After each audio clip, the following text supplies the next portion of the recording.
morning students. In the last class we started with the revision of a new chapter, that is movements of the earth, and we learned that the earth moves in two ways. First is rotation like a top, and then second is revolution around the sun. And in last class we learned about the rotation of the earth on its own axis, and today we are going to learn about the other type of movement, that is revolution of the earth around the sun. So open your books on page number 18.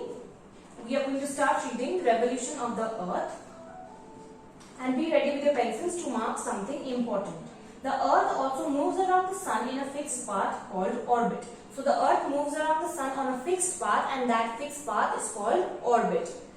This movement is called the revolution of the earth. So what is a revolution? Revolution is the movement of earth or any planet around the sun along its fixed path, that is its orbit. The earth completes one revolution around the sun in about 365 days or 1 year. So one revolution is equivalent to 365 days or a year. Now, did you know in the solar system the planet Venus has the longest day? So it is given that Venus is a planet in a solar system and it has the longest day. A day in Venus is equal to 243 days on Earth. So a day on Venus is equivalent to 240 days on Earth. However, a year on Venus lasts for only 224.7 Earth days. Therefore, a day on Venus is longer than its year. Underline this line that therefore a day on Venus is longer than its year. The planet Jupiter has shortest day. Underline this also, that the planet Jupiter has the shortest day, only 9.8 Earth hours. So the planet in a solar system which has the longest day is Venus, and the shortest one is Jupiter. Now, seasons. The revolution of the earth gives us different seasons: summer, spring, autumn and winter. While revolving around the sun, the earth is tilted to one side. We know that while the earth is revolving around the sun, it is also rotating on its own axis. So while it is rotating and revolving, it is tilted to one side of its axis. The half of the sun that is tilted towards the sun, the half of the earth that is tilted towards the sun gets longer hours of sunlight and has summer. So the half of the earth that is tilted towards the sun, for example, we can see on page number 19 here, on 21st June, this one, the half of the earth, this half is tilted towards the sun. So we can see that it is getting a little more of sunlight.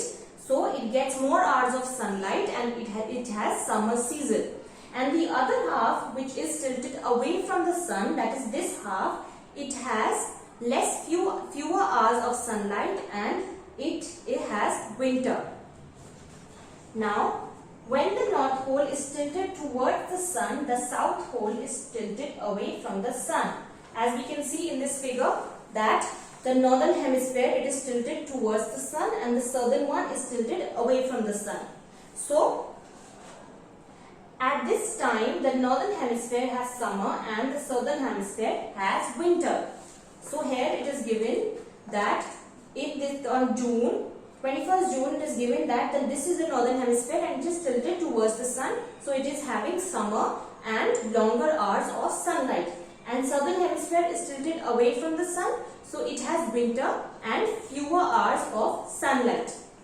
Now keep looking at this picture so that it is easier for you to understand how revolution causes seasons. When the South Pole is tilted towards the sun, the North Pole is tilted away from it, as in December in the figure.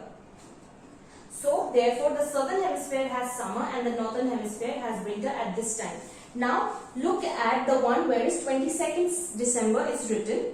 So, in this part, we can see that the southern hemisphere is tilted towards the sun and the northern hemisphere is tilted away from the sun.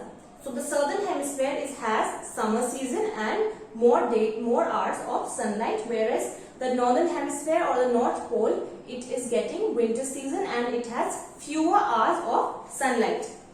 In March and September, both the poles are at an equal distance from the sun.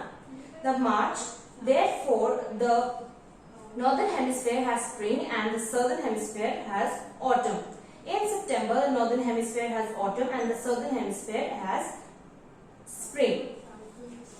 So here it is, we can see in March and September, here we can see that the earth is parallel, but here we can see in March both hemispheres are at an equal distance from the sun.